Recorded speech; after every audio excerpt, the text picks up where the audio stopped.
season. We'll see you tomorrow. How many wins? Pardon the interruption, but I'm Mike Wilbon. The season's on the line for my Cubs tonight, Tony, and I've convinced myself we're going to lose. Tony Kornheiser. Oh, this makes me feel bad for you. You know who you should feel bad for? Who? The Washington Nationals. Because what they do? They stink. They have a single gamer? No. Did they have a tiebreaker to win the division in the league? No. What they got? They are the most disappointing team in the major league. Now you're talking. I hope Bryce he Harper, win tonight. where's he going? I don't know. He's Richard staying? Justice today said he thought he might stay. Okay. If Richie says it, there's a chance. Welcome to PTI, boys and girls. In today's episode, Le'Veon Bell plans his return. The Yankees pick a starter, and the Cubs season could be hours from ending. But we begin today with the bright and shining star of the new NFL season, Patrick Mahomes. The quarterback of the Kansas City Chiefs had his worst statistical night of the year, and he was still the best thing out there. He threw it short, he threw it long, he threw it lefty, and he led the Chiefs to 2 touchdowns in the fourth quarter to beat arch-rival Denver in Denver. Wilbon, when you watch Mahomes, what do you see? Something I think I've never seen before. I mean, he started one game last year as a rookie, one game. Right. They won that one. And then this year, Tony, he's just otherworldly. Look, I can go back, and I was there covering the NFL at the time Dan Marino broke in. And they're great, great passers at a young age who revealed themselves. But Marino was a passer. Yes. He couldn't do what this kid could do because it wasn't that wasn't in his him. skill set. But when you see him, it's like part Roger Staubach and part Joe Montana, and he's in his second year, and it's his 5th start. And I've never seen a young quarterback play quite the way Mahomes did last night. So we can debate Baker Mayfield. You hate Baker Mayfield. No, I don't. Yes, you do. I still care about him. I believe that Baker Mayfield can be a cross between Drew Brees and Fran Tarkenton. We cannot debate Mahomes. No, he's not debatable. This kid is the goods. He's the MVP of the league at this moment. He can, as we say, fling the pea. Yeah. He can Is that do what they that. say? He can get it anywhere he wants to get it. Now, to be fair, there's 2 things that he has working for him that other first-year guys don't have.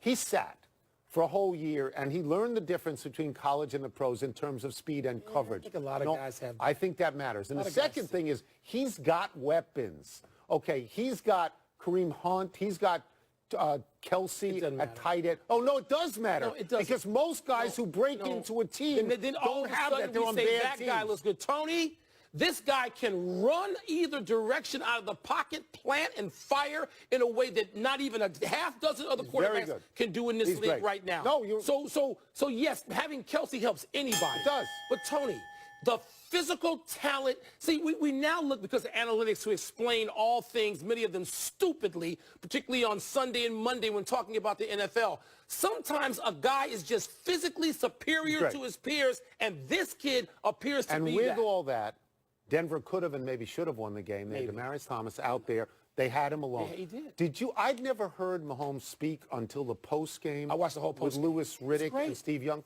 Mike, that's a cartoon voice. That's a gravelly voice. I never thought that voice was going to come out of that body. What appealed to me was his command of everything that was going on, including the post game. Well, part of it is he grew up in a household with a professional athlete. Dad. Yes. Pitcher. Yes. 16 years. We have news, kind of, sort of, on Le'Veon Bell. ESPN's Jeremy Fowler is reporting that Bell, according to a source, is still planning to report to the team in week 7 or 8 of this season. Fowler quotes Bell as saying, "I've got to take this stand. Knowing my worth and knowing I can tear a ligament at any time, I knew I couldn't play 16 games with 400 or more touches." Close quote.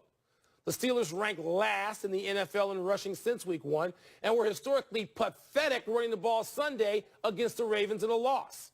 Tony, that deep into the season, you think the Steelers will still welcome him back? No, they should not welcome him back. If he said, "I'm coming back today after week 4 for game 5, then you put your arms out and you welcome him back. What he is saying is, I'll see you down the road. Calculated. When it's beneficial to me in week 7 or week 8, when your season may be done, then I'm going to come back. There's already animosity towards him on the part of the linemen. This is only about him. Those guys who are there, who are getting slapped in the face by this comment, they're working for each other, and he's working for him. Tony, you know what? As bad as it has turned out. They should trade him. Well, I'll get to that. Trade him. As badly as it's turned out for the Oakland Raiders to trade Khalil Mack, at least they got a pick, right? They got a couple of picks. I thought they got in this. two. Okay, so they got something they can turn into human resources.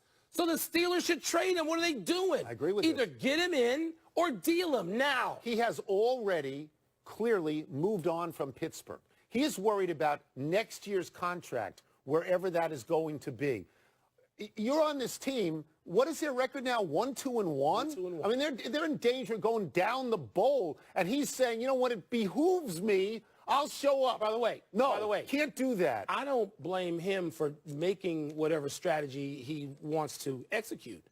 But when you start telling people about it, as you talk about the optics of this are not good. But I blame the Steelers. Trade him. That's fine. Or get him on the team. One or the other. Players can say it's just business. But when you hear a teammate say, and I'll be back 5 weeks from now because it's a... Oh, my God, Wilbon. What? The Cubs are in another one game tonight. One game or one? They lost one yesterday. It would be so terrible if they lost 2 one-games in a row at home. The Rockies will be in their 3rd time zone in 3 days. It is tempting to call this game the Loser Bowl. Wilbon, who do you favor tonight, and who do you really favor not? Oh, the Cubs can't win. You don't really want to go back and get my record of predicting about the Cubs going back to being down 3-1 thinking they could win the World Series, because it would be about 80%. Oh, was that the year that I called them the 1927 Yankees, and until September 28th, you said don't call them that? 3 years in a row, yeah, too. don't do that when they won the Cubs, which I know you don't know because you don't watch their games. I do. They score 1 run or none. That's their trick. And they've done that 10 times in the last 30 games. They've done that more, 1 run or none, more times than any team in baseball except the Orioles, who are historically awful. So 1 solo home run, which is what they got yesterday. It's what they get every day. That's not going to beat even the Rockies. John Lester's going. I'm encouraged about that. I think the Cubs have the best home record in the National League. I'm encouraged about that. What are you discouraged about? What did I just say about that they won't score any runs They at all? don't score. They're the hitless wonders. Okay. So my feeling is that, and the reason I favor the Cubs is because they have advanced recently in most every year that they got into the playoffs. The Rockies have 3 in a row. The Rockies have not advanced since 2009. I think that there's something ingrained in a team that is essentially the same team.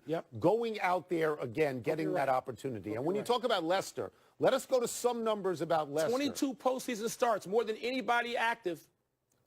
2.55 ERA Full in those run lower than his regular ERA. 18-6 this year, and plus 79 in his career. There's nobody you've got that you would put more faith in than John Lester. No, not since Arrieta in 15, and not since Ferguson Jenkins before that. So, right now, we got the guy we want on the mound. Well, Greg Maddux had a couple of years there. You might have favored him. Greg Maddux was not great in the postseason for the Cubs. Didn't he win a Cy Young for the Cubs at one point? Yes, he did. Yeah. He did, Tony. But you're right about Lester. The question is, can we hit? Look, Tony, the Cubs at one point, because of rain outs and snow outs, and we don't have a dome like Milwaukee, we had like 30 days in a row to play and 45 out of 46. That killed this team. Do you think this team is dead team walking for a month? Do you think it's fair, honestly fair, to take a team from the late game yesterday, from California, and move them all the way? What are you going to do? What would you have? Well, I'm just suggesting to you that there's a tremendous disadvantage to the Rockies right now. It's a tremendous, and plus they're out of Colorado, where maybe the ball doesn't jump. So now we got to play the game in a humidor. What do you mean? I think Chicago's going to win. I hope you're right. I fear that you're not. What I tell you yesterday was going to happen. 1 run. Yeah. That's our trick. Okay. Not a good trick. Depends. If they get no runs, that's not a good. Pretty good if they get none. Yeah, that happened win twice in Pittsburgh too. While the Cubs and Rockies will go with their aces in sudden death, the Oakland A's will start a reliever, Liam Hendriks, and go the bullpen route tomorrow. The Yankees will start Luis Severino, who got shelled in last year's 1-run playoff. Severino has a 2.74 ERA at home in Yankee Stadium, which seems encouraging enough. Yes. But his 6.23 ERA in 2 starts this year against Oakland has to be worrisome. Tone, do you see Severino, all things considered, as an advantage for the Yanks? No, but they don't have anybody else. They have Happ. You know who's got starters? The Houston Astros got starters. Okay, the Yankees don't have starters, and Oakland doesn't have any starters.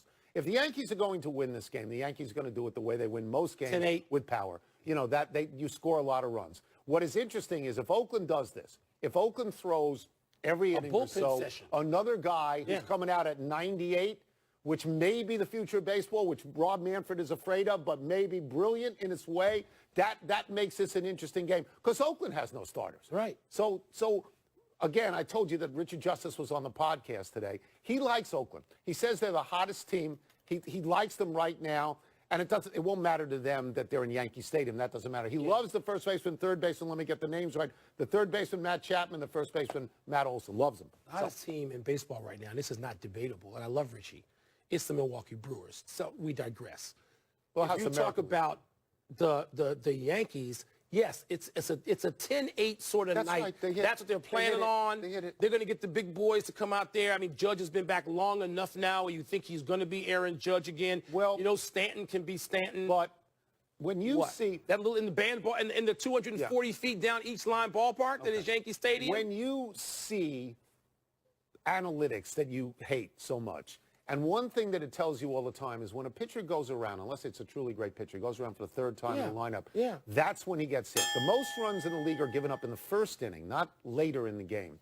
If you're going to throw a new guy out there at 95 to 98 every inning, I don't know that hitters can recover. If this is the secret to the world and they were brought down Why on doesn't tablets everybody from the do it? mountain, We'll then see. why the hell don't more people do it? Well, Kansas City did it. They did it when they won the World Series. They got to the 6, 7, 8, and then ran them out. You got to have a starter. Yasiel Puig is a confident young man. Yes, he is confident his Dodgers will win the World Series. Let's listen. Hey, Atlanta, I see you soon, baby.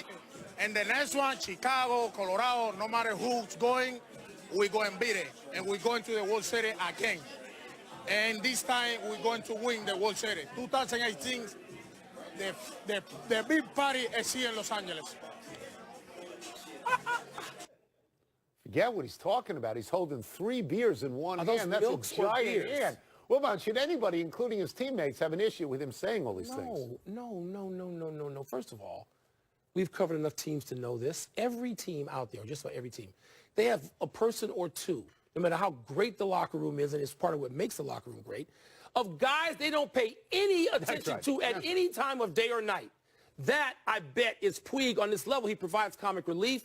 He's just saying, I'm confident, we're good, we're going to win. No, who could have objections to that? I have not looked at the oeuvre of Mr. Puig's words. What I like is the videos of him licking the bat. To me, those are like cat videos on the internet. See that guy last when night he licking licks his the bat. contact lens? You see that from Ron Baker on So your we Knicks? remember Joe Namath with a guarantee. Well, that was a guarantee. And we remember Mark Messier with a guarantee. That was a guarantee. This is I don't remember people who have made guarantees and have lost. I remember Sure the you do. ones who I can have think of one won. in New York. Who? My dear friend, Who? Patrick Ewing. Oh, okay. So you can think of that. Game 7 against the Pacers. If he was sticking up for another team, it would be news. He's saying His own my team. team's going to win. His own team. Stop. Let's take a break. Coming up, Alabama is the best team in the country, but is Notre Dame more likely to reach bowl season undefeated? Arthur Blank says he's worried about his 1-3 Falcons. With good reason. Arthur Blank's the owner, right? Yeah. He's not dancing, though. He's not dancing like Tom Boogie Benson used to come down with that parasol. Yeah, but Arthur Blank was down there at the Super Bowl thinking they were going to win in the Well, they fourth should've. and had to walk away at that point. Alabama or Notre Dame? So Notre Dame doesn't have anybody in front of them right now who is ranked higher than number 24, Virginia Tech, who they play this week in Blacksburg. Whereas Alabama's got LSU, lost to what, JMU? LSU, Auburn, and probably Georgia. That's number 5, Dominion. Lost number to 8, Dominion. and number Virginia 2. Tech. That's a beastly schedule. But Alabama is a beastly team. I want to say that it's Alabama because they've lost in the SEC 2 of the last 3 years. Yeah, they have. But I believe that Notre Dame, as much as I love them, will slip somewhere. Yeah, I think Notre Dame's got a couple of places they could slip, Tony. My eye keeps going to the line on the schedule that says Navy in San Diego. I know that'd be a huge upset, but Yes, it would. there's a spirit, a potential spirit about that game. And then Syracuse at Yankee Stadium, I think that's a potential loss. And at Southern Cal. I know it's not a vintage Southern Cal team, but my answer is Notre Dame. Next. Toss-up, they play each other on Sunday. Who needs to win more, the Falcons or the Steelers? The answer is the Steelers. They need to win more. They're playing this game in Pittsburgh where they're already 0-2. Atlanta is not a dynasty. Pittsburgh is a dynasty. That doesn't speak to need. They need this game because it's an easier path to the Super Bowl through the AFC than through the NFC. If they That's don't why the get AFC this game, team needs if it. you The get, NFC team needs if it's the Le'Veon Bell deal and the Antonio Brown deal and Ben Roethlisberger being a diva, they gotta win this game. No, they don't. Atlanta has to win this game. First of all, they've got teams I know you like more ahead of them in their division in Carolina and New Orleans. I do. So what are you talking about? Atlanta's lost 3 games already. The I don't Steelers think they're that have good. not. I don't You think just said it's a harder No, the path Steelers are through the 1-1. NFC. Both teams have won once. Oh, they got Both the teams tie. have won once. Yeah. Next. Toss-up, Ties. they play each other on Sunday. Brighter future, Dak Prescott or Deshaun Watson? Deshaun Watson is another serious injury waiting to happen. He has torn his ACL twice already. He is a brilliant, brilliant talent. I'm not sure, Mike, that he's going to be available for the full length of the career of a great player. Dak Prescott is learning how to play quarterback all over again because he doesn't have Des Bryant and he doesn't have Jason Witten. I think he gets better every week. I think he's underrated. I think he might be maligned. I think he's sturdier. I'm going to go with Dak Prescott. Really? I am.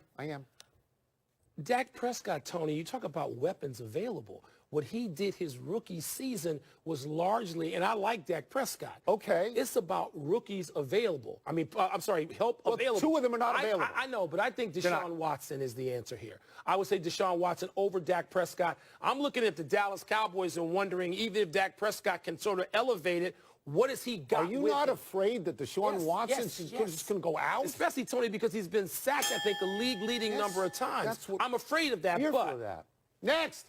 Last one, toss-up, more encouraging preseason, DeAndre Ayton or Markelle Fultz? Okay, I don't care about anything they do in the preseason. I don't care what happens in preseason football. I don't care what happens in preseason basketball. Often they're playing on a court that they'll never play on again.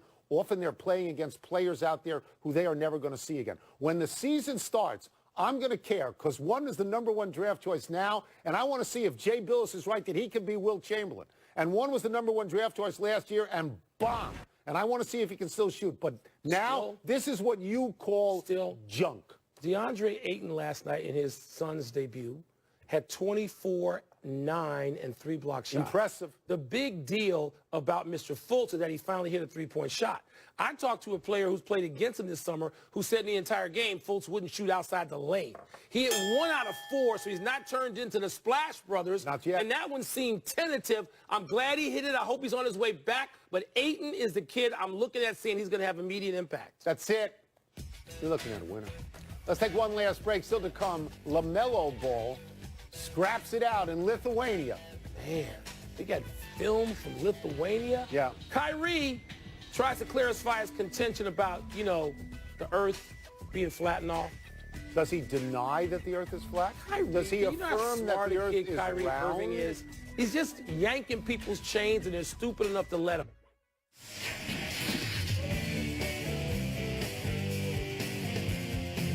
Happy time. People, happy 25th birthday, Lance McCullers. The Astros' 5th starter appears to be the odd man out for the playoffs. He will go to the bullpen and be available from there as he was in last year's World Series after starting 3 different playoff games. The Astros have named Justin Verlander, Garrett Cole, and Dallas Keuchel to start in that order. Wilbon, that is the best top 3 out there right now. He'd be in line behind another guy, Charlie Morton, 15-3, who was hurting there for a little bit, but threw 34 pitches the other day, 3 scoreless innings. Come on, you got another guy. They're deep. That's deep depth, as Earl Weaver used to say. Happy anniversary, Kansas City Chiefs. On this day last year, the Chiefs defeated the Redskins to go 4-0 to become the only undefeated team in the NFL. Alex Smith threw for 293 yards with a passing and a rushing touchdown. He's now on that Redskin team they defeated, but Kansas City is once again 4-0. Beware of fool's gold. Those Chiefs got to be 5-0, but lost 7 of their next 12 games, including a playoff loss to Tennessee. Tony, I think this team is just better than that team. Mahomes is flinging it like he is, and Kelsey and Tyreek Hill, they got some weapons. And lots on them. Yeah. Happy trails, LaMelo Ball. The youngest of the Ball brothers was tossed out of a game in Lithuania yesterday after getting into a slap fight following LaMelo's turnover. Notice the USA on the white jerseys. You might be tempted to think this was a United States team in a foreign tournament. No, Those are just jerseys given to his team by LeVar Ball. They don't represent the USA any more than I represent the moon. Those are real punches being thrown, by the way, Mr. Slap Fight. And what are they doing? Are they grooming Pop's replacement? Your boy? LeVar? LeVar, Pop's they're doing? replacement? Can USA Basketball say, take those off or we will sue you? One correction, Josh Allen has been sacked a league-high 18 times. Deshaun Watson is second Close. with That's 17. too many. Let's go to the big Protect finish. Deshaun Watson. Twins fired Paul Molitor. What? I don't know. They dropped off Tony. He was manager of the year What? last year in the AL. They say he's staying with the team probably in a different capacity. I'm just saying. Kyrie Irving apologized for saying the earth is flat. Why? Yeah, the earth is round. This devalues Duke diploma, I say to my daughter-in-law. You better get him to stop saying it's flat. The NHL says it can vote on Seattle's bid for an expansion team on December 2nd. Do you support that? Why not? They're redoing Key Arena. There's 31 teams. They can even it up. They need a basketball franchise in Seattle, too. The Telegraph and Golf Digest report, get this, Tony, Dustin Johnson and Brooks Koepka got into it after a Ryder Cup after party. You surprised? I'm thrilled. I thought they were lifting partners. Yeah. What are they debating? How much can I bench? Is that what they're doing? Last one, Clemson quarterback Trevor Lawrence is expected to start on Saturday against Wake. Big deal? No, it's a deal. Wake's better, but let's not get crazy. We're out of time. We'll try and do better the next time. I'm Tony Kornheiser. I'm Mike Wilbon. Same time tomorrow, knuckleheads. You can get the PTI podcast on the ESPN app or Apple Podcast. Kevin Gallagher, shout out. Played very, very well. Money, money, money, money, money. Okay, Mr. OJ. PTI.